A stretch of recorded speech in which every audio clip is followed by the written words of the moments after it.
Hola, ¿qué tal? Bienvenidos, ¿cómo les va? Esto es Parlamentarias, acá estamos. Hola, Gonza, ¿cómo andás? Hola, Meli, placer saludarte. ¿Cómo andás? Buen mediodía. Te viste con la corbata a tono con el programa. Y sí, claro, muy exactamente. Bien. Como corresponde. Hola, Are, ¿cómo estás? Bien, todo bien. Acá estamos esperando a ver todo lo que tenemos hoy para compartir con todos. Y bueno, Gonza es especialista siempre estar en los detalles. Bueno, ayer se dio, como estaba prevista, la marcha que fue multitudinaria a nivel nacional en defensa de la ley del financiamiento universitario, pero hoy amanecimos con un café con leche con veto. El veto al financiamiento educativo ya era algo que también había anunciado el presidente Javier Milei, que se iba a dar en el siguiente orden cronológico: la sesión especial, la marcha y el veto, y tiene que ver con, bueno, algo que anunció cuando vino a defender su presupuesto, o el presupuesto 2025, que es no poner en riesgo la meta de lograr el déficit cero. Con lo cual, cualquier ley que pudiera ser sensible en ese sentido no podía ser acompañada y apoyada. También los diputados confían en que, aunque no fue convocada formalmente, puede haber una sesión la semana que viene para poder justamente ver si se consiguen los votos para defender esa ley. Una ley que, tiene características distintas a la de la movilidad jubilatoria. Me estoy refiriendo primero para el costo que significaría el financiamiento educativo, y segundo porque, bueno, por el poder de representación que tiene, si querés, la temática universidades e institutos universitarios respecto de la temática jubilados. En la temática jubilados, ya nos lo vienen contando los propios jubilados que marchan todos los miércoles, que no tienen peso dentro del Congreso para ser representados, que su voz sea representada. Y el presidente dice, bueno, esta fórmula yo no la puedo defender, no la puedo incluir de esta manera porque pone en riesgo el déficit fiscal, o sea, las metas que yo tengo presupuestas y previstas. Pero con la cuestión universitaria, si querés, hay un signo de pregunta respecto de lo que puede pasar. Primero porque fue muy contundente la segunda marcha. La primera ya había sido como el emblema de lo que significaba ese tema.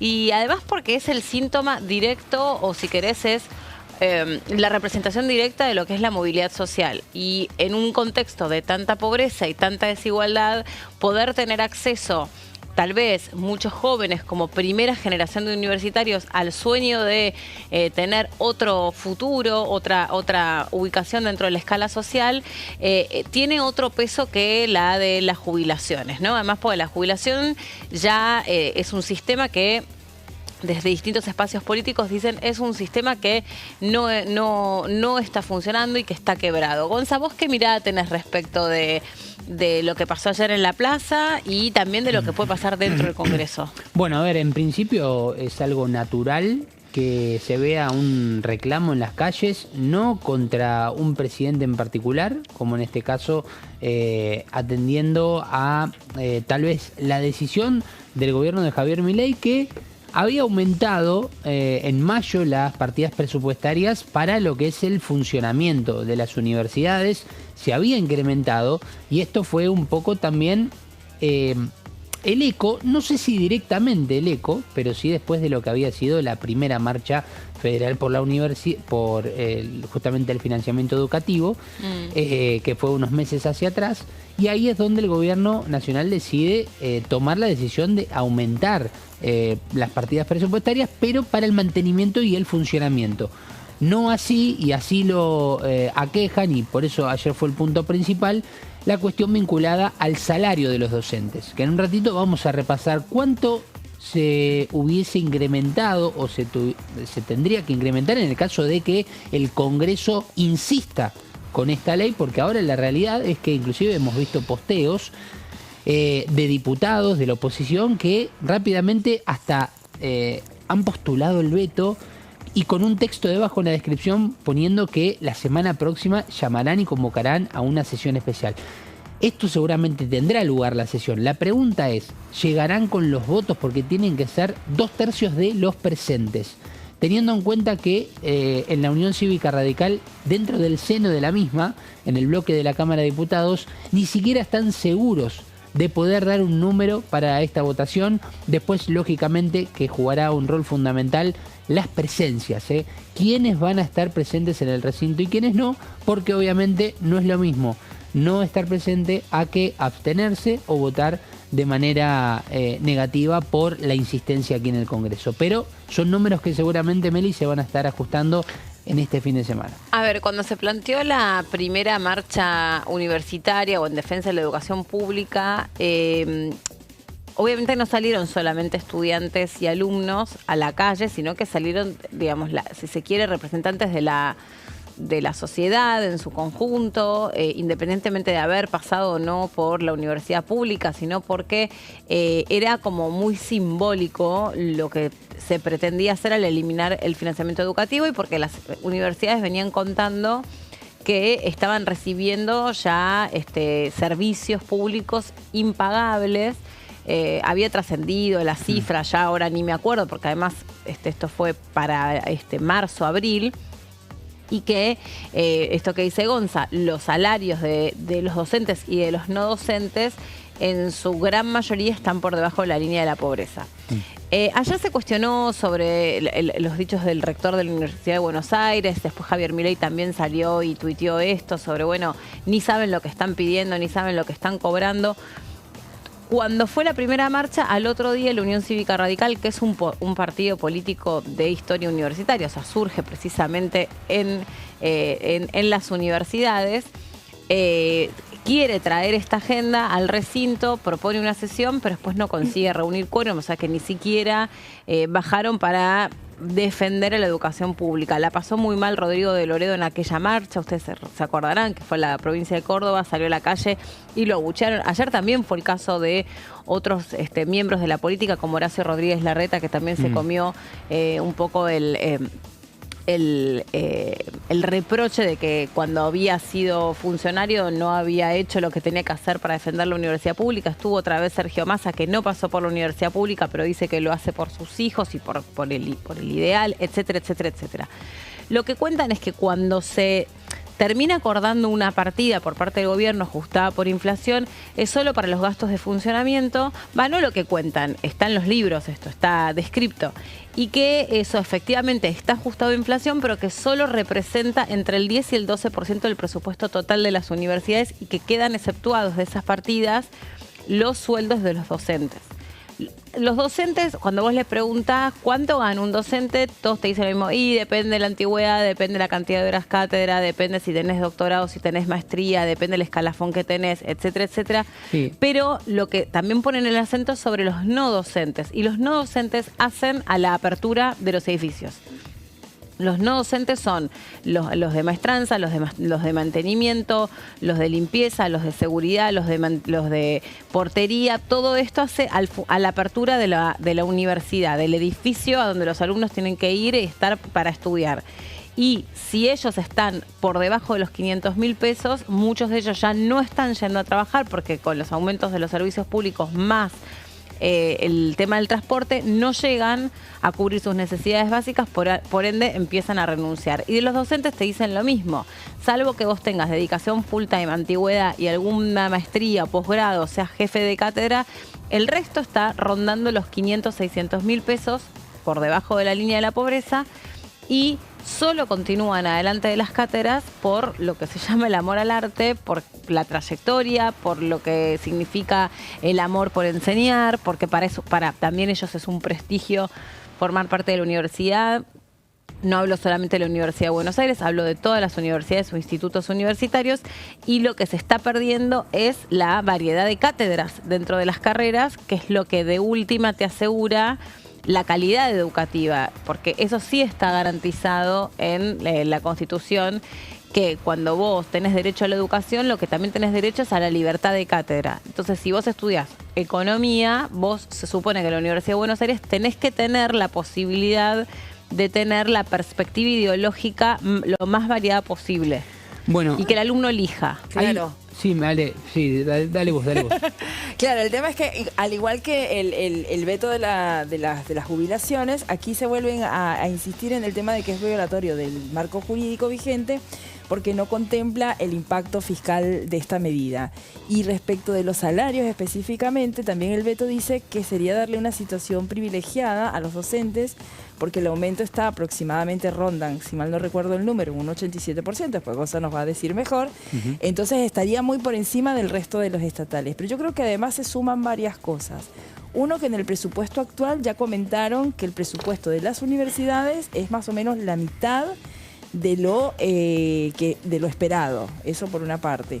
Y también el tema de esto de que decían de la necesidad de auditar a las universidades, que de hecho ayer hubo un contrapunto entre el vicerrector Jacobiti y el secretario, uno de los vicesecretarios, Alejandro Álvarez, de que la universidad se audita 2 veces por año. Entonces que ellos reciben los informes, que ellos los firman. Exacto. Y que no puede decir que la universidad no se audita, ¿no? Sosteniendo esto de que las universidades hay que blanquear cuáles son los gastos correctos o no correctos, y que los salarios tienen que ir por vía de convenio colectivo. Entonces, todo esto se suma a la discusión que la complejiza realmente, ¿no? Hay algo muy importante en esto que mencionaban ustedes recién. Ayer, hablando con un amigo que trabaja en la docencia, en el ámbito estatal, digamos, en la universidad pública, me contaba algo muy importante, que para que tengamos en cuenta, ¿cuáles son los cargos para entender? Porque a veces uno dice, ¿por qué un docente cobra más, otro cobra menos? Que es un poco lo que vos decías, que son diferentes cargos, no es lo mismo un titular que un ayudante. Vos tenés ayudante, auxiliar de trabajos prácticos, jefe de trabajos prácticos, profesor adjunto y profesor titular. Es decir, los extremos serían desde ayudante hasta titular, que titular sería el máximo cargo. Después tenés las cargas que se pueden tener, que son simple, semi o completa. Para que nos demos una idea, el problema está pasando porque para llegar a ser profesor titular corresponde que pasen una cierta cantidad de años, y se hace obviamente eso con tiempo, hasta que vos llegás a progresar en esos cargos.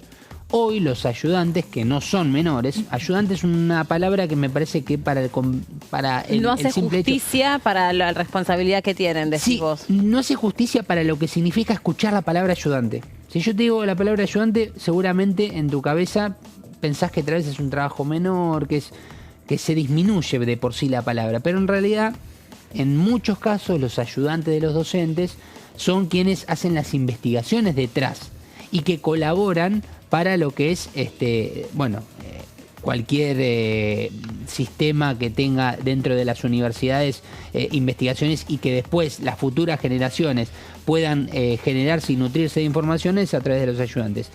Y después, obviamente, tenés que decir, bueno, un ayudante, ¿cuánta carga horaria tiene? ¿Es de dedicación simple, semi o completa? Bueno, aproximadamente, para que se sepa un número básico, es un poquito menos de 550.000 lo que está cobrando un ayudante de dedicación completa, es decir, 40 horas semanales.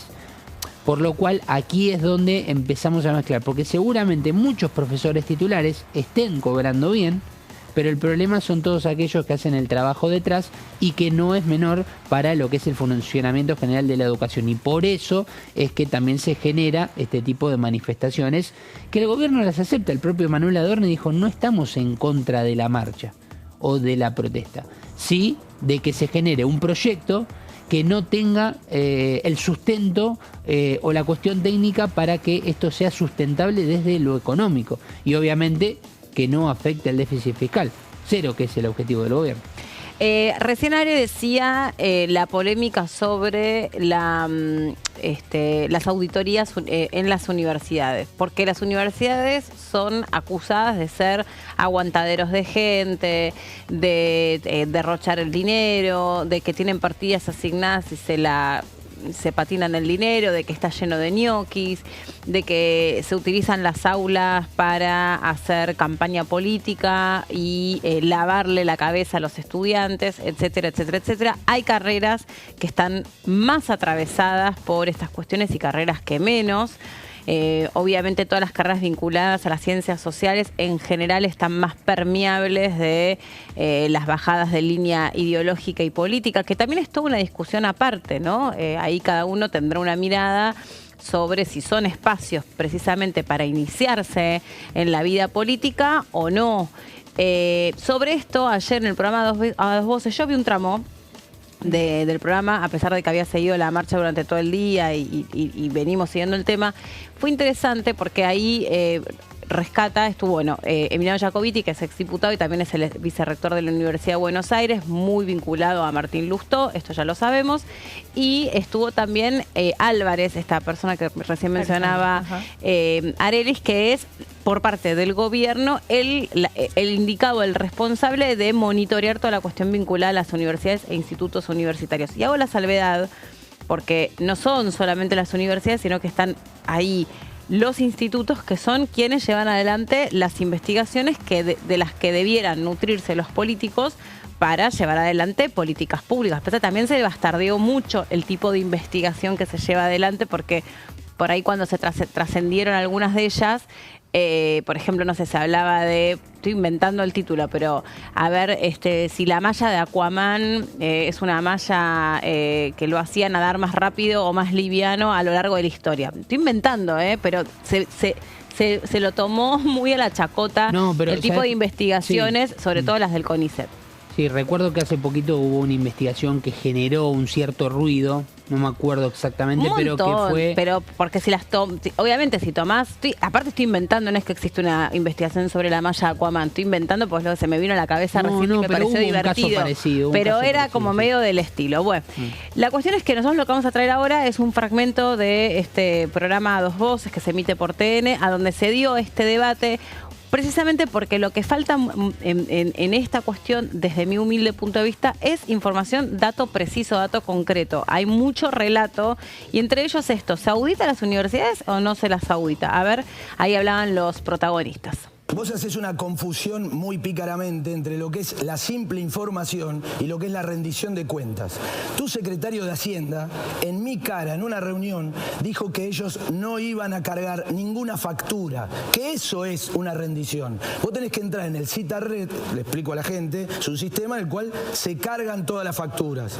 Esas facturas no las carga la UBA. Es más, debe años sin cargar facturas, a tal punto que esta nota que tengo acá, del 5 de diciembre de 2023, de la gestión anterior, reclamándote los años 2015 a 2021. ¿Por qué? Porque simplemente informar no es rendir. Rendir es elevar la factura. Los muestro, está la firma de Alejandro. ¿Dónde están las facturas?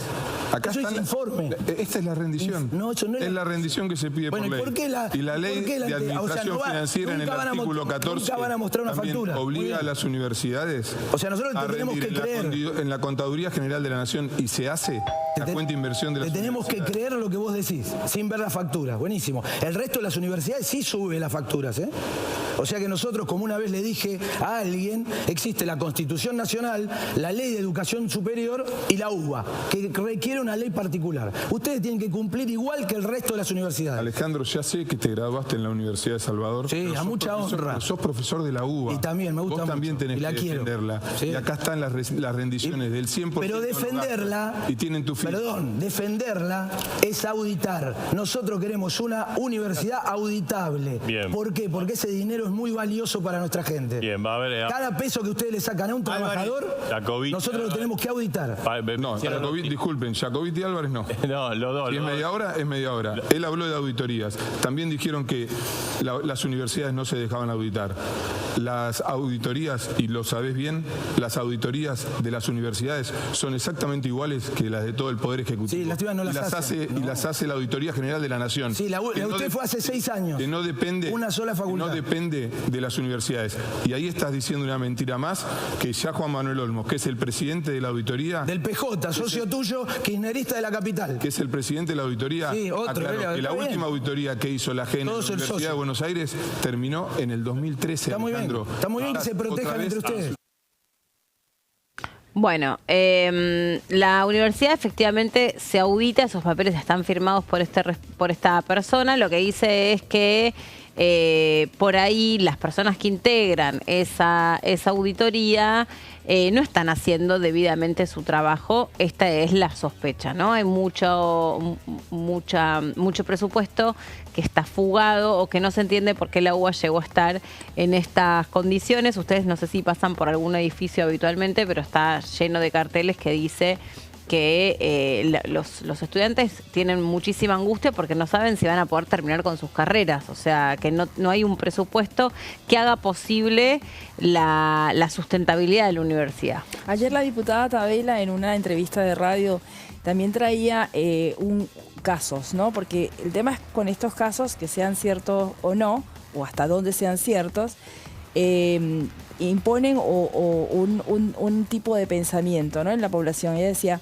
que se decía que habían carreras donde de repente había un solo alumno y que habían para ese alumno 18 profesores. Entonces ella decía primero que eso no es cierto así, si bien hay carreras que obviamente tienen una menor cantidad de alumnos, como historia, puso el ejemplo específicamente, y que a lo mejor a fin de la carrera, ya cuando estás por terminar, alguna materia puede quedar rezagado algún alumno solamente para esa materia, no significa que ese alumno tiene 18 profesores a su disposición, pero que también justamente la universidad tiene que garantizarte la posibilidad de completar tu carrera. Entonces, que no se le puede negar la posibilidad a ese alumno de que haya un profesor que haga el seguimiento correspondiente, las evaluaciones, etcétera, ¿no? Entonces ella decía que ella coincide en que hay muchas cosas para mejorar, pero que no se pueden instalar esto de que no se requiere este financiamiento para las universidades. Sí, a ver, hay un montón de datos que están dando vuelta. El tema también es dónde está ese corte, dónde se lo toma, con qué se lo compara, cómo estaba la situación durante la época de Alberto Fernández. También es otro punto que por eso se le reprocha que algunas personas como Sergio Massa o como Guillermo Moreno hubieran estado en la calle. Se habla sobre si es correcto o no es correcto que hubiera habido representantes de la política. El propio Lustó estuvo en la marcha, la diputada Stolbizer estuvo en la marcha. Bueno, distintos representantes de la política, y se cuestiona o se interpela sobre si es correcto que estas personas estén deambulando y formen parte o le pongan el cuerpo a una marcha universitaria. La realidad es que toda marcha siempre es política, no hay ninguna expresión popular que llegue a las calles que no tenga un contenido político. El tema es si era partidaria o no era partidaria. Yo personalmente no vi que fuera una marcha en contra del gobierno. Es una marcha en defensa de la universidad pública, de la educación pública, que todos en general nos cuentan que sigue siendo una confianza y una característica del pueblo argentino, que aun cuando lo perdiste todo, cuando no tenés un futuro a corto plazo, estudiar sigue siendo una credencial en la que los argentinos confían para poder tener movilidad social. Pausa muy cortita y ya seguimos con este tema.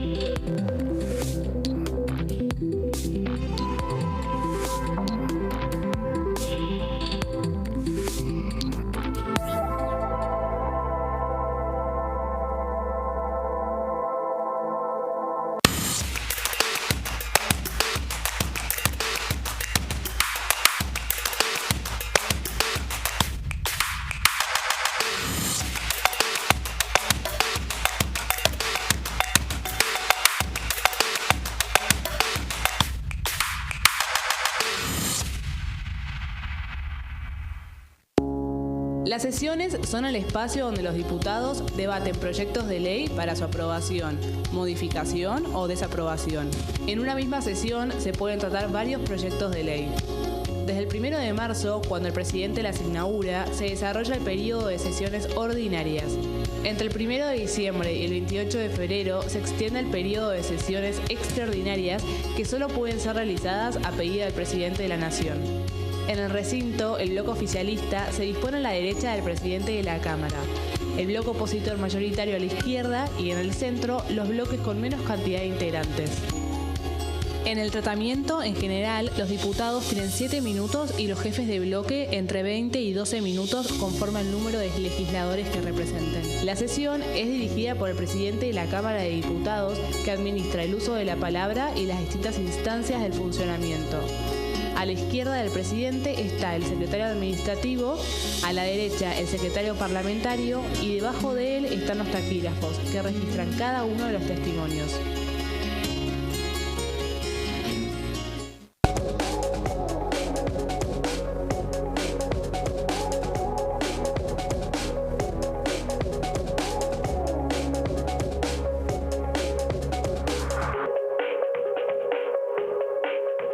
En este momento, millones de niños y niñas tienen desnutrición severa.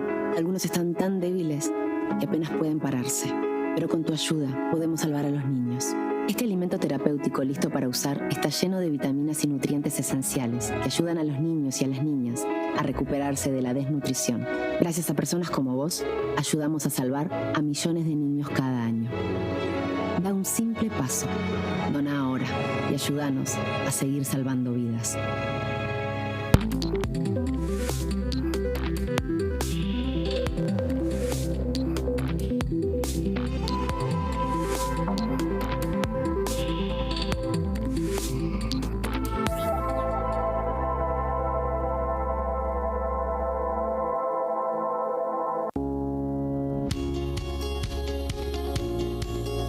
Cuando un proyecto de ley ingresa a la Cámara de Diputados, ya sea creado por un legislador, enviado por el Poder Ejecutivo o producto de una iniciativa popular, se trata primero en las comisiones correspondientes para luego ser tratado en el recinto por los diputados.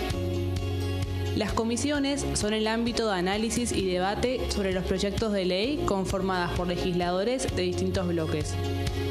Hay 23 comisiones especiales que tratan temas específicos como el atentado de la AMIA y 45 permanentes que tratan temas vigentes como educación y salud.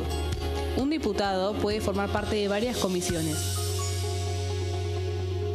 Cada comisión se compone de un presidente, un vicepresidente y de 3 a 5 secretarios. La duración de los miembros de las comisiones permanentes y especiales es de 2 años. Para que la comisión funcione debe tener quórum, es decir, un mínimo de 15 y un máximo de 31 a 49 diputados. Las autoridades son elegidas por los propios integrantes de las comisiones, que a su vez son elegidos bajo consenso por sus propios bloques. Para que un proyecto sea tratado en el recinto, debe contar con el apoyo de la mayoría de los integrantes de esa comisión. Al finalizar una reunión de comisión, se dictamina sobre la pertinencia de tratar el proyecto en el recinto. El dictamen propone una resolución o decisión sobre una o varias iniciativas o proposiciones.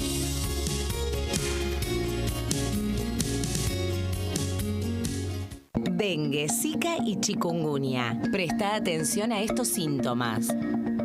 Si tenés fiebre alta, 38 o más, de 2 a 7 días de duración y dolor de cabeza, en especial detrás de los ojos, muscular y de las articulaciones, diarrea, dolor abdominal, náuseas y o vómitos, malestar general, cansancio, decaimiento, erupción en la piel, sangrado en nariz, encías u otras partes del cuerpo, no te automediques, toma mucho líquido, usa repelente y acércate a un centro de salud.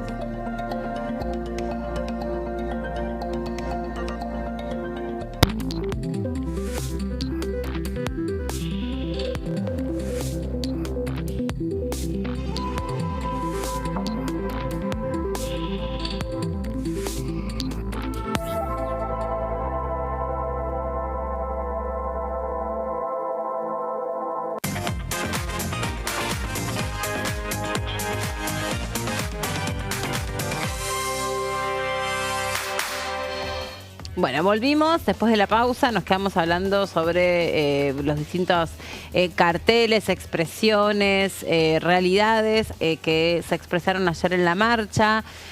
También a partir de eso los diputados que estuvieron presentes ya sabían que el veto de Javier Milei iba a ser una realidad, a pesar de que no se había concretado, salvo cuando se publicó en el boletín oficial, y la mirada está puesta en la posibilidad, todavía no es una convocatoria oficial, pero está puesta en la posibilidad de que la semana que viene ya se pueda sesionar para ver si se puede defender. Ayer la diputada Stolbizer también anticipó que es posible que esta cuestión de la partida presupuestaria o el financiamiento para la educación sea lo que acapare el debate por el presupuesto, que arranca la semana que viene. O sea, que parte de ese debate se traslade a la Comisión de Presupuesto y Hacienda y allí se presenten distintos proyectos que generen la posibilidad de incrementar las partidas, sobre todo para atender la cuestión salarial, ¿no? Que es lo que hoy más preocupa. Decía, la Universidad de Buenos Aires, por ejemplo, la de odontología, el Hospital de Clínicas, la Universidad de Medicina, en general son universidades calificadas a nivel internacional como una de las mejores de Latinoamérica, si no la mejor de Latinoamérica, y en tops en rankings internacionales también están siempre muy bien valoradas, además de que son todos hospitales escuela, entonces muchos de los estudiantes directamente hacen sus pasantías o sus, no son pasantías, sus residencias en esos hospitales y tienen la posibilidad de atender gratuitamente a la ciudadanía. O sea que hay mucho servicio. Esto es para aquellos que dicen que, los estudiantes... no sé, por ejemplo, estudian gratis. Bueno, no está arancelada, pero no es gratis. O sea, y de hecho, gran parte de lo que terminan formándose, de alguna manera, se devuelve con servicio. Así que hay muchas cosas, creo, que se dicen y que no son tan ni correctas ni específicas. Lo más importante es hablar con datos, como decíamos. Bueno, y hablando de datos, Gonza preparó este tema y lo tiene resumido en placas, y decimos resumido porque es una aproximación sobre un tema que es complicado, extenso, y además, como hablábamos fuera del micrófono con Arelis, te abruma la cantidad de números que se mencionan que son imposibles de seguir. Sí, está bueno siempre hacer este estilo de repasos, Meli, y sobre todo aquí, ¿no? En el canal de Diputados Televisión, en donde pasan todos los proyectos y después, obviamente, se derivan en una determinación, como en este caso el decreto presidencial, donde decidió que este proyecto, como dice técnicamente, deba volver al Congreso de la Nación y dejándolo sin efecto en las observaciones en su totalidad. Bueno, en principio lo que hay que decir es que este proyecto de financiamiento universitario, aprobado y vetado, fue aprobado y sancionado en el ámbito del Congreso el pasado 12 de septiembre. Se había votado aquí en primera instancia en la Cámara de Diputados el pasado 15 de agosto, recordemos, donde se había obtenido la primera media sanción, y luego esto fue rápidamente, fíjense las fechas, en menos de un mes pasó al Senado, lo cual generó una rápida acción por parte del Congreso. Inclusive hasta recuerdo que cuando se aprobó aquí en Diputados se han manifestado algunos senadores como Martín Lustó, donde dijo que iban a trabajar rápidamente para que esto salga. Bueno, finalmente cumplieron con esa palabra, se sancionó, y a partir de que se sancionó el 12 de septiembre, el Gobierno Nacional tenía 10 días hábiles para lo que significaría la posibilidad del veto. Bueno, el día límite era hoy jueves, y ayer, después de lo que fue la segunda marcha federal por la universidad y en defensa de la misma, se conoció la noticia, inclusive con el reposteo del propio veto por parte de diputados de la oposición, pero remarcando el veto no como algo obviamente que ellos celebren, sino remarcando un poco la rabia y el enojo de que habían salido a marchar, de que el resultado de la marcha, que fue masiva según las características que marcaron los propios diputados y legisladores, candidatos a presidentes, jefe de gobierno, dirigentes políticos en general, lo que remarcaban obviamente era que a través de esa impotencia la rápida acción era que posiblemente vuelva a donde tiene que volver, que es la primera cámara, que es la Cámara de Diputados, para que esto logre por lo menos la primera instancia de lo que sería una insistencia. Es decir, que se tiene que obtener en la Cámara de Diputados, vamos a suponer que haya sesión el próximo 9 de octubre, como se espera por parte de un grupo de legisladores de la oposición. Bueno, tendremos que ver primero cuánta cantidad de presentes tenemos en la sesión y sobre todo a la hora de la votación, para que ahí se armen los números, los 2/3, y empezar a conocer en estos días previos qué legisladores no van a estar presentes porque tienen tal vez compromisos internacionales, compromisos en sus provincias, algo que suele pasar. Suele pasar a veces en las sesiones que a través de cuestiones climatológicas no pueden acercarse aquí a Buenos Aires por los vuelos. Digo, bueno, ojalá que esto no pase por el simple hecho de que no pase ninguna cuestión climatológica, pero son cosas a analizar. Obviamente que el objetivo es aumentar el presupuesto universitario. El proyecto lo que dice básicamente en cuestión no el veto, sino el proyecto que se sancionó aquí en la Cámara de Diputados y que posiblemente tengan la insistencia primero en diputados y después en Senado, si es que logra este apoyo en diputados, protege y sostiene el financiamiento de la educación pública y además garantiza actualizar las partidas para los gastos de funcionamiento, algo que logró en mayo a través o no de esta movilización, de lo que fue la primera marcha federal. El gobierno nacional decidió aumentar las partidas, en lo que entiende este es el rumbo, ¿no? Que el propio gobierno nacional tome las principales medidas a lo que significa el equilibrio económico. Recomponer salarios docentes y no docentes del sistema universitario, que es la principal temática de lo que fue la cuestión de la movilización de ayer. ¿Qué dice el proyecto en sí? Y que puede llegar a tener efecto o no, esto lo veremos durante estas 2, 3 durante este mes que viene por delante, que desde el 1 de diciembre del 2023 y hasta el mes de la sanción de la presente ley, que ahora está vetada, la variación acumulada de la inflación durante dicho periodo es la que sea justamente la medida para que se aumente el salario docente y no docente. Algo que, tendríamos que sumar desde diciembre, que diciembre tuvo con 25. Con los meses de mayor inflación. Enero 20. Y después de ahí, en febrero, no me acuerdo si 16, 18, no 17, me acuerdo. 17 yo creo. 17 y después fue bajando a lo que es actualmente aproximadamente 4,5 promedio en los últimos meses. Sí. O 4,2 aproximadamente. Pero si contamos diciembre y enero, ahí tendríamos los números más importantes en cuanto al aumento y el incremento que podrían llegar a obtener los docentes universitarios. Si hacemos la suma rápida, creo que superamos el 50%, me parece. ¿No? ¿De los salarios? Claro. En el 25, 25 inflación, 25 en diciembre, 20, ahí ya tenemos 45%. Sí, casi un 50%. En el veto dice directamente que es un 87%, no lo sé, pero en el texto del veto dice que es un 87% y por eso consideran que es como un privilegio porque el empleado estatal promedio no. Fue un 78%. Me parece, en general, a lo que estás refiriendo. No sé. Que en comparación fue un 78 contra un 87 de los docentes. Sí. Esto es lo que el gobierno está sosteniendo y por qué decide volver el proyecto al Congreso.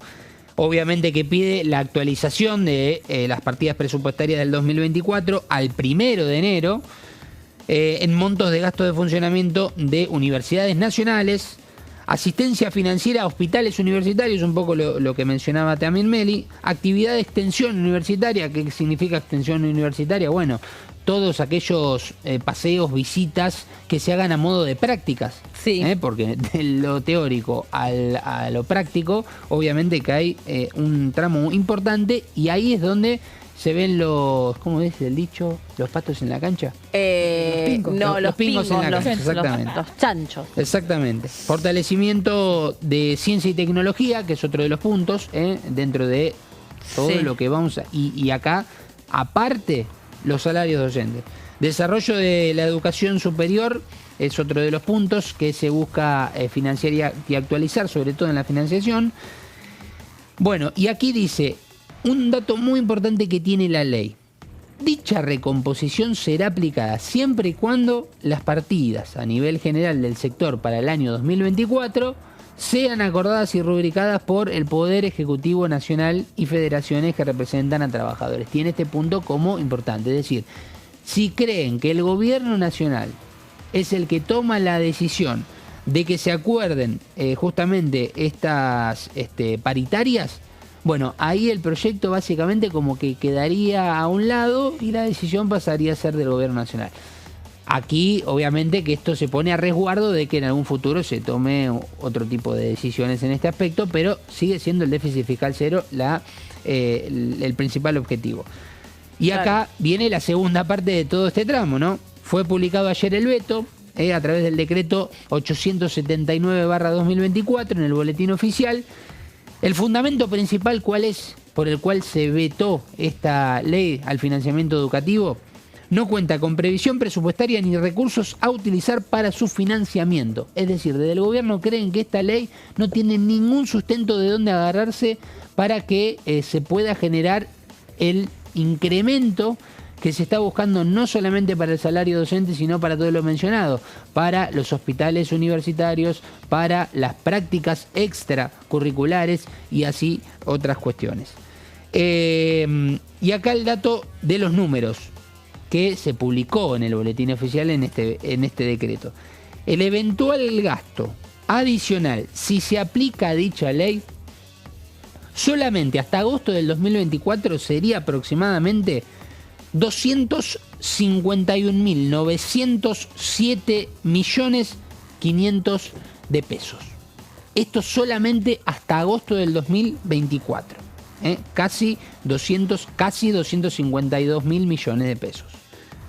Pero además a esto se le suma un gasto adicional para la recomposición salarial, de la cual estamos hablando casi de, y ahí vemos el número en pantalla exacto, 811.569 millones de pesos. Es decir, si sumamos las dos cuestiones, supera el billón de pesos el gasto extra, además del que ya tiene en la partida presupuestaria para este caso la educación superior. Por eso esto es lo que se alega en el veto presidencial, y ahora la Cámara de Diputados, y nosotros obviamente con toda la cobertura que esto merece, como todos los temas, estaremos atentos a la agenda parlamentaria, a ver si se oficializa, Meli, esto que venías hablando vos, de que no es un hecho, pero posiblemente veamos que la semana próxima haya una sesión para la insistencia. Sí, con los 2/3 de la Cámara, tal como sucedió con la movilidad de los presentes, la movilidad jubilatoria, que se entiende que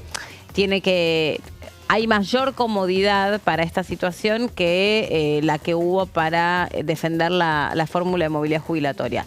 Y además ahí, si querés, de los radicales que se desmarcaron y que cambiaron su voto entendiendo que no se podía poner en riesgo el déficit fiscal, el tema universitario es un tema que atraviesa más al partido en su esencia, y entonces tal vez su conducta, su actitud puede llegar a ser otra. No se sabe tampoco.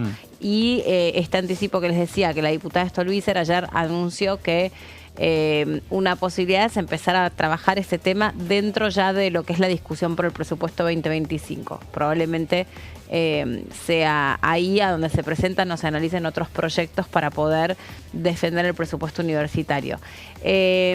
Muchas de las historias que ayer se replicaban en la marcha eran estudiantes que se están esforzando muchísimo para poder permanecer en la carrera universitaria, y esto tiene que ver con ver de qué manera se las ingenian simplemente para poder viajar hasta la universidad.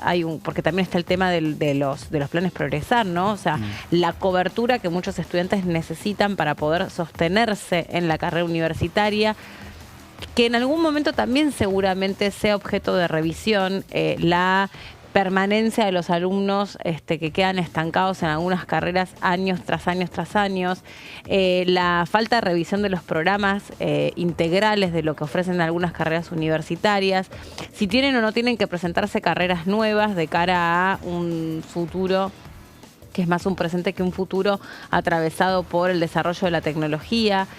Pero las historias que uno más escuchaba, por lo menos ayer, ¿no?, con este simple ejercicio de ponerle voz a la marcha, eran primeras generaciones de universitarios, es decir, personas que venían de orígenes muy humildes, por ahí mamá o papá que o no tenían trabajo o eran trabajadores invisibilizados, los trabajadores que están informalizados, y que aún así le trataron de dejar todas las herramientas a sus hijos para que ellos sí pudieran estudiar, ¿no? Esto de mi hijo el doctor, que es como una expresión que surge de la primera ola de inmigrantes, porque justamente la bandera de la Argentina es nuestra identidad, la calidad universitaria y la posibilidad de acercar estas herramientas a todos. Sí. Otro debate grande, sí, perdón. No, Gonzalo. perdón, me surgió dos cosas importantes.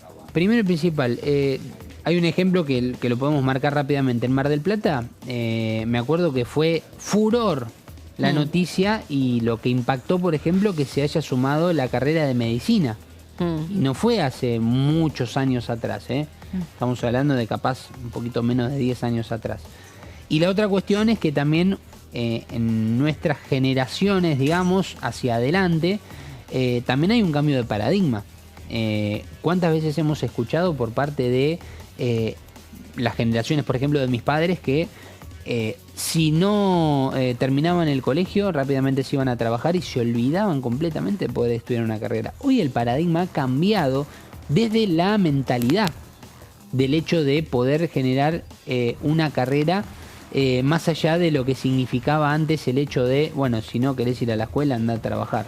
Ahora me parece que hay un cambio de mentalidad y también, obviamente, Meli, la variedad de carreras que se han sumado a lo que fue históricamente las carreras clásicas que hemos tenido a lo largo de la historia. Sí, mira, el diputado Arroyo viene hablando de la necesidad de organizar una reforma educativa, una reforma que repiense la educación media. Sí. De cara a las escuelas por especialidades. Las escuelas por especialidades que son una tendencia en la educación internacional y también es una posibilidad solo de aquellos que pueden estudiar en escuelas de gestión privada, a donde, bueno, lo que dice el diputado Arroyo es que hay que acercarle la posibilidad a los chicos que puedan estudiar o profundizar sobre aquello que les gusta, porque aquello que les gusta hace también que, a pesar de los contextos difíciles, los chicos elijan quedarse en los ambientes educativos. Si lo que vos tenés es una escuela que sigue atravesada por viejos mandatos o por formaciones que por ahí es una escuela que está más bien vinculada al siglo pasado, los bachilleres o los secundarios generalistas, hace que muchos chicos en situaciones de contextos más vulnerables la abandonen, la dejen porque sientan que no les están dando herramientas concretas para la posibilidad de la inserción del alumno en el mundo industrial o productivo. Esto por un lado. Después está la cuestión de algo que también fue, si querés, sondeado, que tiene que ver con que, lo que mencionábamos antes, en universos de mucha vulnerabilidad hay un fuerte compromiso y una fuerte creencia que si estudiás en la educación media o terciaria o universitaria, hay una posibilidad real de movilidad social o por lo menos de concretar un futuro un poco mejor del presente en el que te encontrás. No es un relato, sino que esto sigue siendo algo de lo que se sondea, de lo que se palpa respecto de los estudiantes, ¿no? Yo estudio porque yo quiero hacer algo distinto o tener una oportunidad distinta a la que tuvieron mis padres o a la que tuvieron mis abuelos.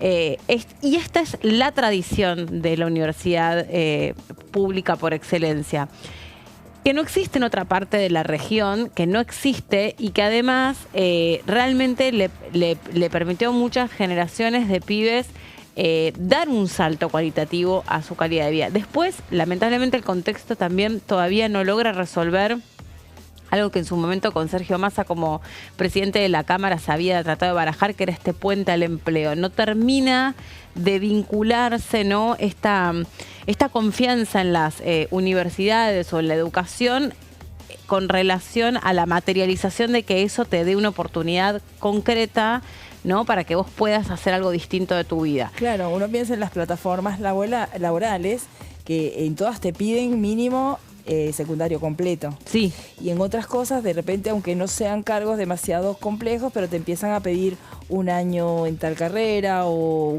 te empiezan a pedir determinada formación. Aptitudes. Claro, y específica, ¿no? Sí. Entonces, eso también es un tema, uno dice, ¿cómo puede ser que las plataformas podrían ser también una manera de vincular la educación con el empleo y no estaría sucediendo, ¿no? Sí.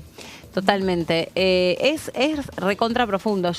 Tenemos que ir al corte, pero yo recuerdo una experiencia que conocí en Australia, donde ahí vos tenés solamente determinados cupos en función de cómo se viene comportando el mercado productivo. Entonces vos sabés que vos querés estudiar medicina, fantástico, vas a poder estudiar medicina, pero para poder estudiar medicina en el examen de ingreso necesitas sacarte un 99 sobre 100. ¿Por qué? Y porque el mercado hoy está sobrado de médicos y solamente de los 100 que se van a recibir van a conseguir trabajo 2.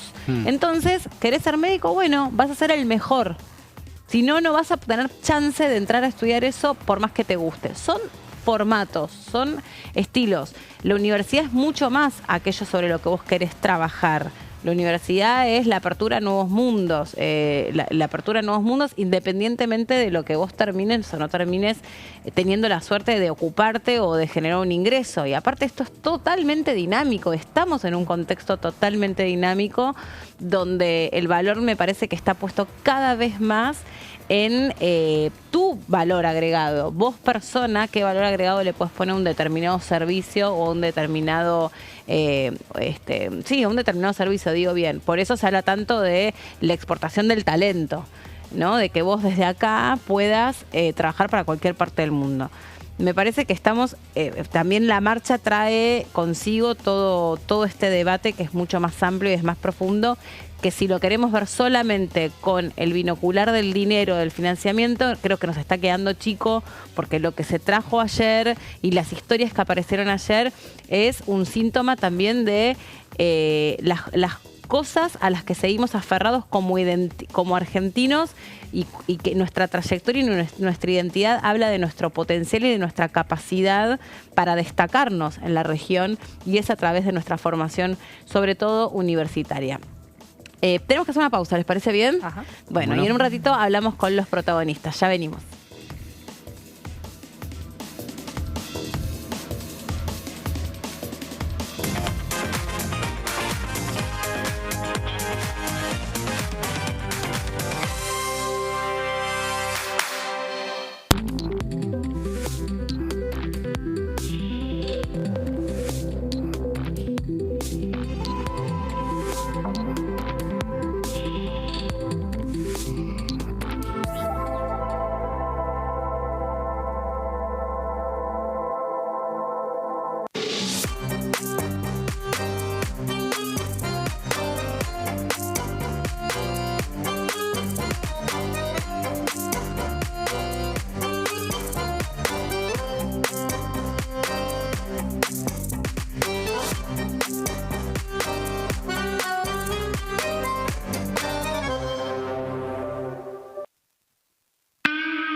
¿Cuánto fuiste aprendiendo? Vos me decías que tu hija tiene 18 años con las nuevas generaciones. ¿Y te acordás cómo fue la primera vez que viniste al Congreso?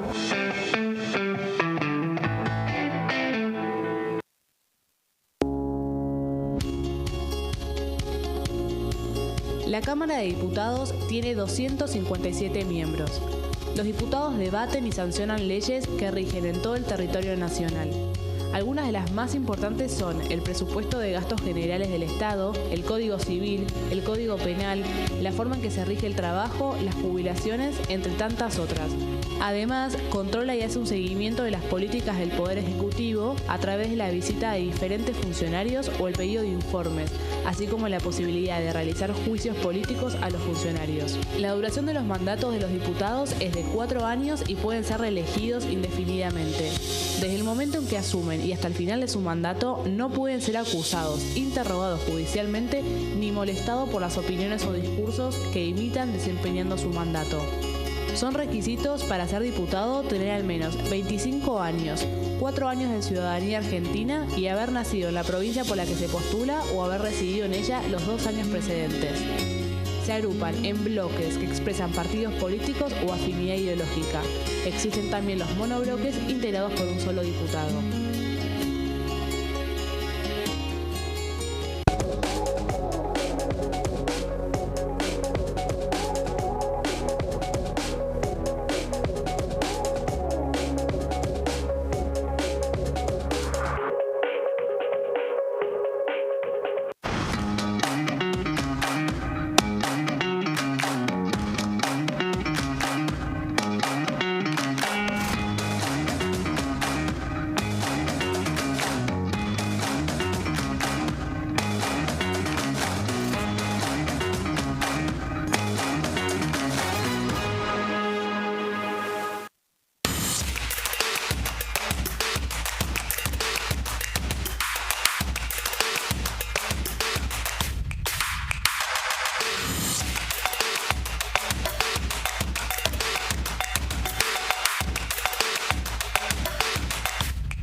¿Qué diferencia hay entre la Cámara de Diputados y la Cámara de Senadores?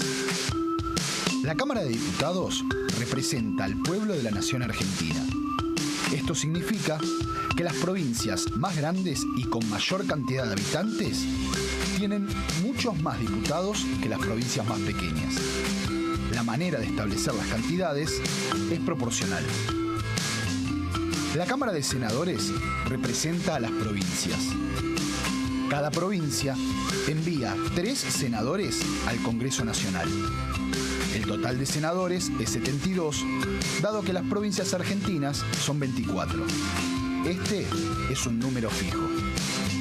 Por ejemplo, la provincia de Buenos Aires cuenta con 70 diputados nacionales y la provincia de Tierra del Fuego con 5.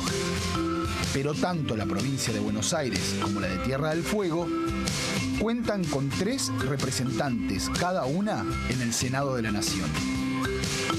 Cada 2 años, el Congreso Nacional renueva la mitad de sus diputados y 1/3 de sus senadores nacionales.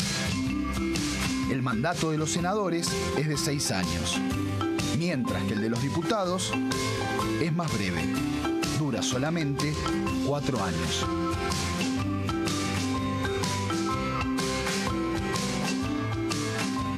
En este momento, millones de niños y niñas tienen desnutrición severa. Algunos están tan débiles que apenas pueden pararse.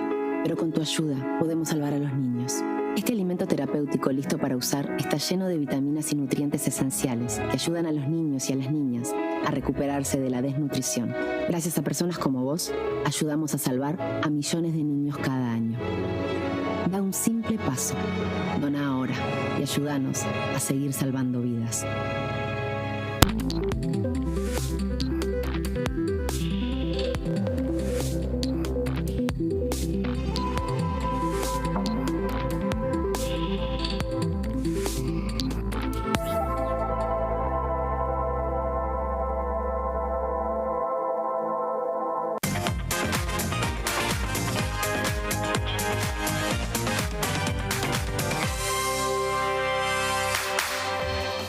Lo que comentábamos es que queríamos empezar a hablar con los protagonistas. Nos referimos a el día después de la marcha universitaria y también el día en el que amanecimos con el anuncio del veto al financiamiento educativo por parte del presidente Javier Milei. Estamos con la diputada Cecilia Ibáñez del MID que nos acompaña. ¿Cómo le va, diputada? ¿Cómo está? ¿Cómo les va? Buenos días a todos. Gracias. ¿Qué conclusión saca de, qué está en juego cuando se habla de salir a marchar para defender el financiamiento educativo? El presidente que hoy mismo publicó en el boletín oficial que va a vetar este financiamiento. A ver, ¿qué análisis hace usted? Bueno, el veto fue total. Se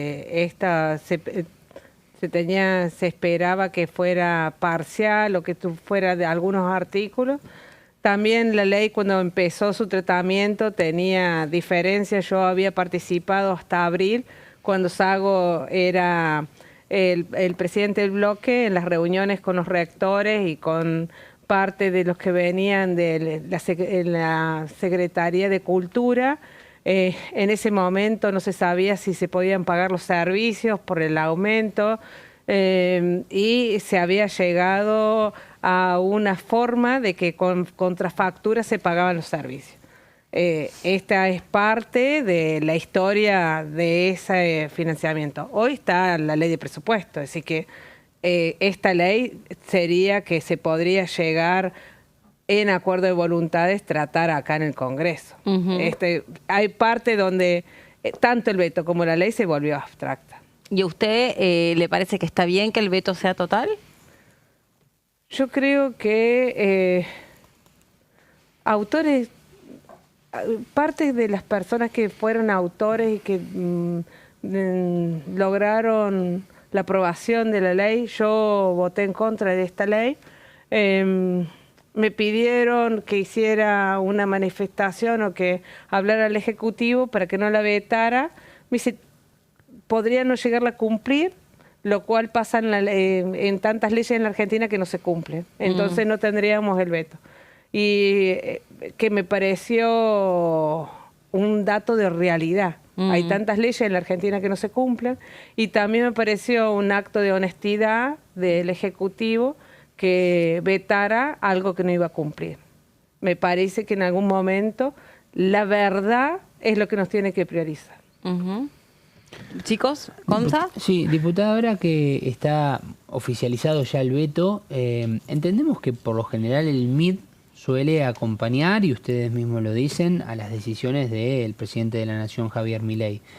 En este caso, y teniendo en cuenta que así pasó en la cuestión de las jubilaciones, no ustedes, pero otros diputados de otros bloques han decidido cambiar de opinión en este sentido cuando se hizo la insistencia. ¿Ya han tomado ustedes la determinación de igual ir en contra de la insistencia? Lo que pasa es que todavía no está llamado... No, claro, hablamos de una cuestión hipotética, claro. Claro, llamado... Depende cuándo es la fecha, si la semana que viene... se trataría, ya sabemos que uno de nuestros miembros no va a estar, que va a ser Oscar Sago. Claro. Si llegara a pasar esto, él ya avisó. Todavía partidariamente no hemos tomado la decisión, porque también hemos llegado a esta conclusión. A ver, para mí no es tan difícil en la realización, porque yo voté en contra de esta ley. Así que esta es la realidad. No me resultaría difícil tomar una decisión, pero yo soy orgánica, lo que tome el partido yo voy a respetar. Y la otra situación, creo que el lugar para volver a tratar es el presupuesto. Entonces, hoy se volvió abstracta. Algún día nos tenemos que sincerar todo. Sí.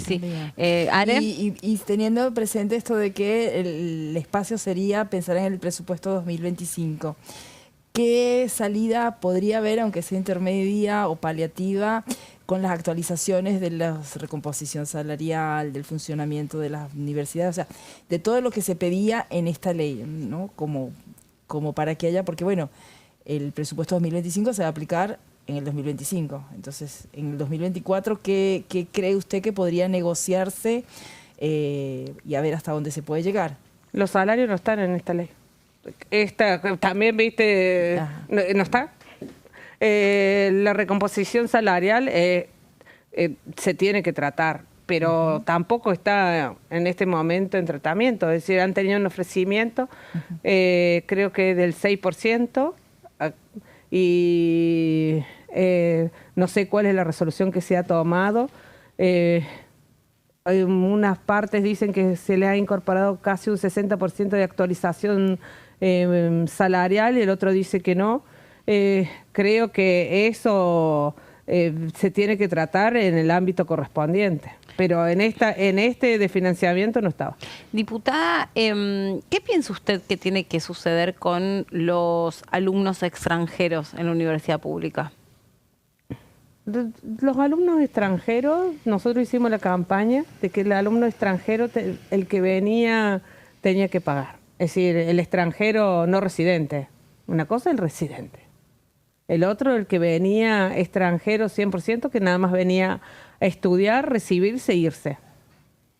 Esto no existe universidad en el mundo que no pague el extranjero. Una cosa es el residente, la persona que pretenda, que quiera vivir en la Argentina, que está acá, toda persona está bienvenida, nosotros constitucionalmente está determinado. Yo eso tengo una postura tomada. ¿Y qué porcentaje de alumnos extranjeros hay? Porque también es todo un debate, porque dicen que en algunas carreras obviamente hay un porcentaje mayor, que puede ser medicina. De hecho, yo me acuerdo cuando fue, pequeño comentario al margen, las elecciones en Brasil, que acá obviamente los ciudadanos brasileños que están acá podían votar.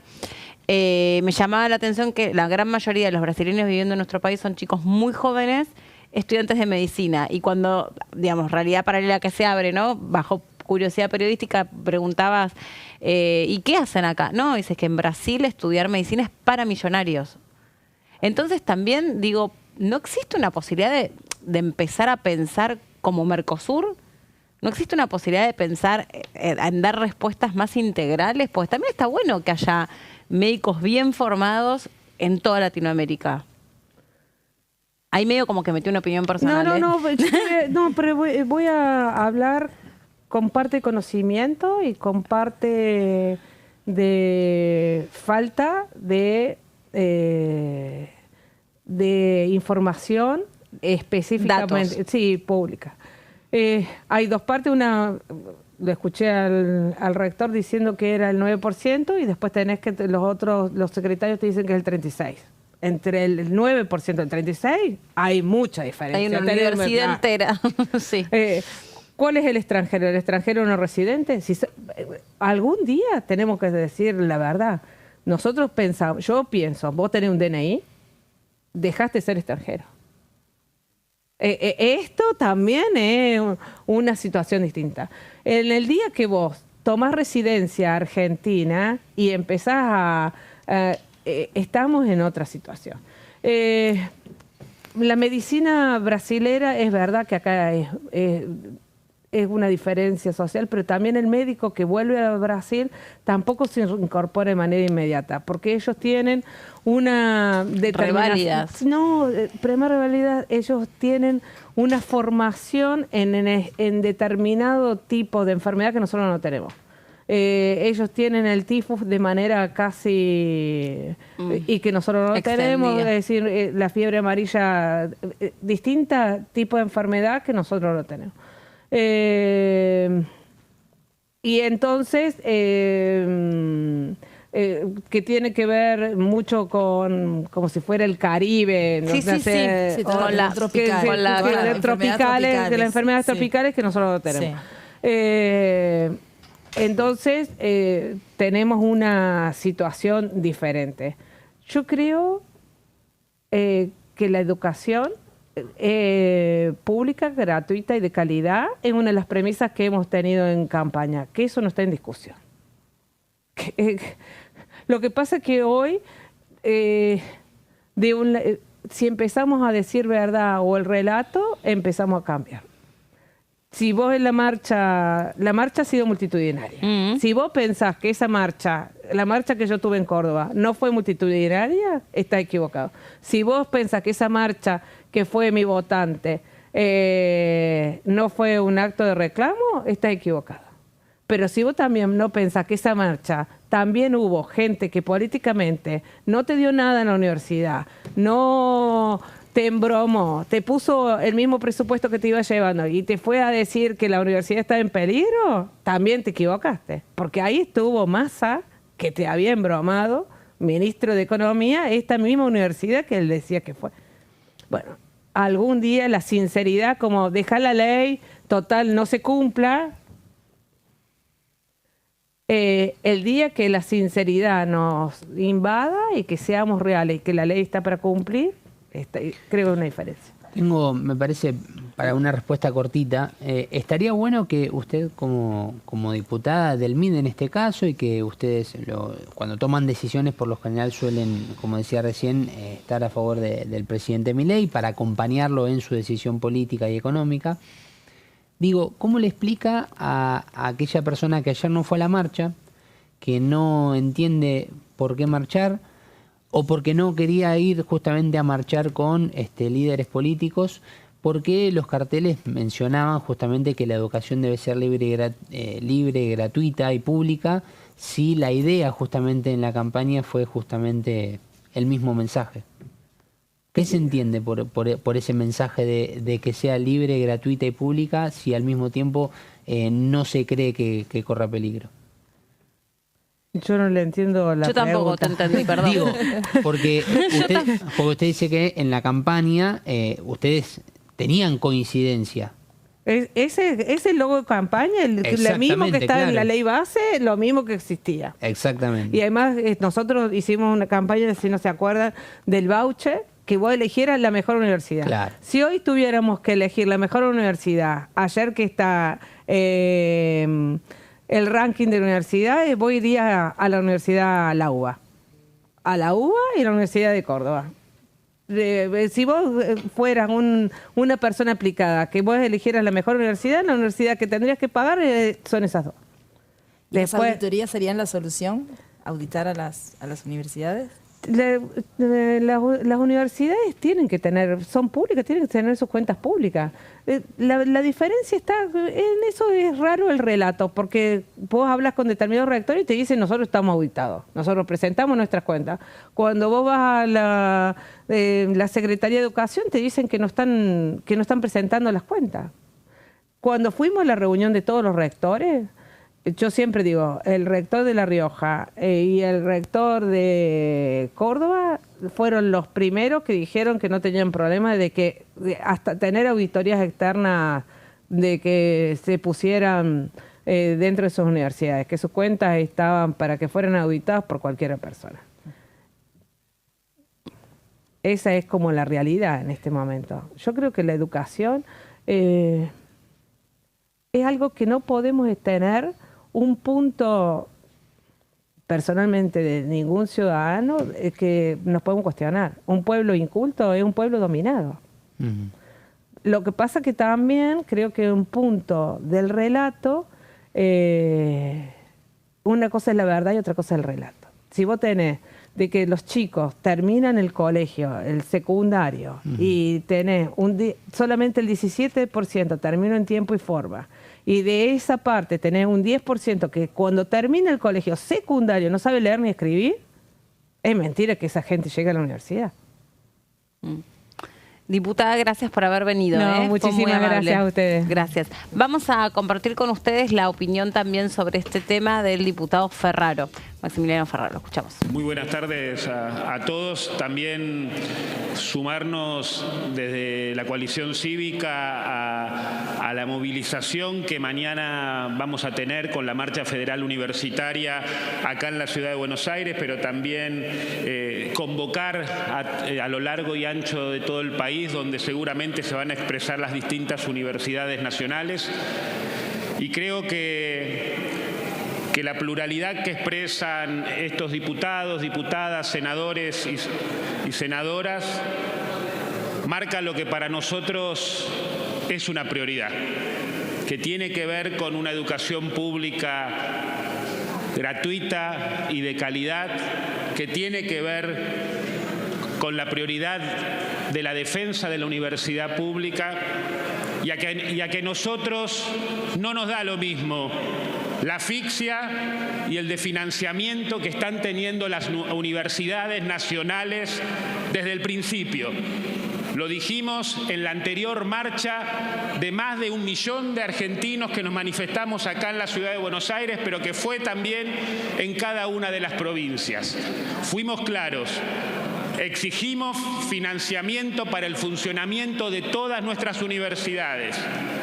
Exigimos poder discutir la recomposición salarial de los docentes y no docentes universitarios, y también propusimos una nueva forma de asignar los recursos que tanto también había planteado el Consejo Interuniversitario Nacional, y las tan reclamadas auditorías que ellos en esa sesión de financiamiento universitario se negaron a acompañar acá en la Cámara de Diputados y en senadores. Es por eso que nosotros, por supuesto, adherimos y vamos seguramente a insistir con la ley de financiamiento educativo, y le advertimos al presidente de la Nación que deje de tener un conflicto de poderes en términos de cómo se ha pronunciado el Congreso de la Nación con respecto a las universidades y que seguramente construiremos las mayorías para insistir y ojalá no se tengan esos 2/3 y no tengamos algún otro tipo de festejos de estas características en la Quinta de Olivos. Nada más. Bueno, la declaración en conferencia de prensa de Ferraro, haciendo la comparación sobre lo que había pasado con el tema movilidad jubilatoria. Obviamente es el tema del día, vamos a seguir hablando de esto, nosotros ya estamos sobre el final, ahora queríamos también contarles sobre otro tema que quedó aprobado en la sesión especial, que tiene que ver con la situación ambiental de la provincia de Córdoba, y este tema lo trae Arelis. Así es, hubiera sido una buena pregunta también para la diputada, es porque cierto. es Totalmente. pero bueno, nos atraviesa el tema del veto y de las marchas pero bueno, Argentina es un país federal y Córdoba está atravesando por una situación muy grave, muy lamentable, ¿no? De muchas hectáreas arrasadas por el fuego, y donde tanto en Senado como acá en Diputados se logró tratar el proyecto y aprobar el proyecto para que se declare la emergencia económica, habitacional y social de la provincia por los incendios. Y de la mano de esta sanción, entonces se ha sacado este proyecto para endurecer las penas cuando se generen incendios de manera deliberada. Entonces, los diputados Gabriel Bornoroni y la diputada Laura Rodríguez Machado presentaron un proyecto que busca justamente modificar el Código Penal y presenta que sea un paso firme hacia la protección real de estos recursos naturales. Y en ese sentido, esta iniciativa lo que propone es modificar el inciso 4 del artículo 186 del Código Penal, incrementando las penas. En este caso se habla de varios distintos delitos, ¿no? De hecho, el Código Penal se está reformando. En algún momento vamos a hablar también de eso, que es muy interesante, que se está presentando un anteproyecto de la reforma del Código. Entonces, bueno, el tema es que se incrementan estas penas y se va de 1 a 5 años para quienes provoquen o lesiones a personas o como resultado de estos incendios. En el proyecto no solamente se habla de incendios, se habla de incendios, de inundación, de explosiones. Desastres naturales. Todo lo que sean, sí. Pero bueno, en este momento nos vamos a enfocar en lo que son los incendios por lo que está atravesando la provincia de Córdoba. Entonces introduce un nuevo inciso que impondría también penas de reclusión entre 4 y 5 años. Estas son las penas mínimas, porque el proyecto habla de 4 a 15 o de 5 a 15 para aquellos que dañen áreas naturales protegidas, bosques, cultivos, eliminando incluso la posibilidad de que sean excarcelables. Esto es por el tema de la duración de las penas. Una vez que las penas pasan determinado límite, ya no es posible excarcelarlas, sino bueno, con regímenes especiales. También prevé la modificación en otro tipo de penas, como por ejemplo cuando sean incendios culposos, ¿no? Acá ya no serían deliberados, como está aprobándose o está en investigación en Córdoba, que haya sido estos sucesos recientes. Aquí habla de incendios culposos, que también pasarían de 6 meses a 5 años, serían las penas, equiparándose con otros delitos graves. En el proyecto se habla de homicidios culposos, o sea, aquellos que no hubo una intención directa, pero hay una responsabilidad por lo que se sucedió en este sentido. Y bueno, como decíamos, esto viene de la mano de lo que está sucediendo en Córdoba, que los incendios han arrasado 47.000 hectáreas, solamente en los incendios más recientes. Ellos hablaron cuando estuvieron en el recinto de que estas son las áreas que están arrasadas en este último tiempo, en estos incendios recientes, pero que durante el año ya han estado arrasadas aproximadamente 70.000 hectáreas, o sea, son muchas, y que además esto sucede permanentemente en Córdoba, que se repite todos los años. Entonces, bueno, hablan incluso de que se han perdido vidas, que se han perdido casas, animales, mucha biodiversidad, y entonces una manera de disuadir para que esto no siga sucediendo es modificar el Código Penal y ampliar las penas que estarían para aquellas personas que cometan este tipo de delitos. Así que, bueno, tenemos este nuevo proyecto que está orientado a continuar cuidando pues las provincias, porque en este caso fue en Córdoba, pero bueno, hemos tenido sí, otros en Corrientes momentos. también se acuerdan Claro, lo que fueron las consecuencias de en el sur también suelen haber incendios, así que bueno, eso... Siempre están relacionados además a conductas negligentes o a conductas forzadas, ¿no? Alguien paga para que vayan y prendan fuego, después nunca se termina de entender bien si lo que se quiere es un emprendimiento urbanístico o si lo que se quiere es cambiar el cultivo. O sea, justo estos últimos incendios en Córdoba también tuvo lleno de polémica por el tema de que se vinculaba a la política, ¿no? Con esos incendios. De hecho, la investigación está avanzando y la provincia pidió ser querellante. Sí, pero también hubo muchas fake news sobre si eran o no eran integrantes de la cámpora y demás, que después se desmintió. Sí, de hecho Melis está trabajando en distintos proyectos e iniciativas. Una recuerdo que la han presentado los diputados Bruje y Aresca, que ambos son de Córdoba lógicamente, para incrementar las penas y para que la mayoría de todas esas sanciones de esos delitos que terminan con penas no sean excarcelables, porque la mayoría contempla penas mínimas de 3 años, lo cual al darle la pena mínima con chau, a su casa. Claro, con dinero. Sí, como que no está equiparado el daño que se provoca con la pena en la expectativa que le corresponde, no está para nada equiparado, y además la instigación al incendio es mucho más difícil es un delito, como el incendio por encargo, el sicariato del incendio es recontra difícil de probar. Sí, y aparte que cuando son incendios obviamente con intención y hay un fallecimiento, obviamente que esas penas se deben incrementar mucho más. De hecho, bueno, Gabriel Bornoroni, que es de Córdoba y el diputado presidente del Bloque de la Libertad Avanza, también presentó un proyecto en las últimas horas respecto a esta cuestión, así que esto es lo que se está legislando actualmente en la Cámara.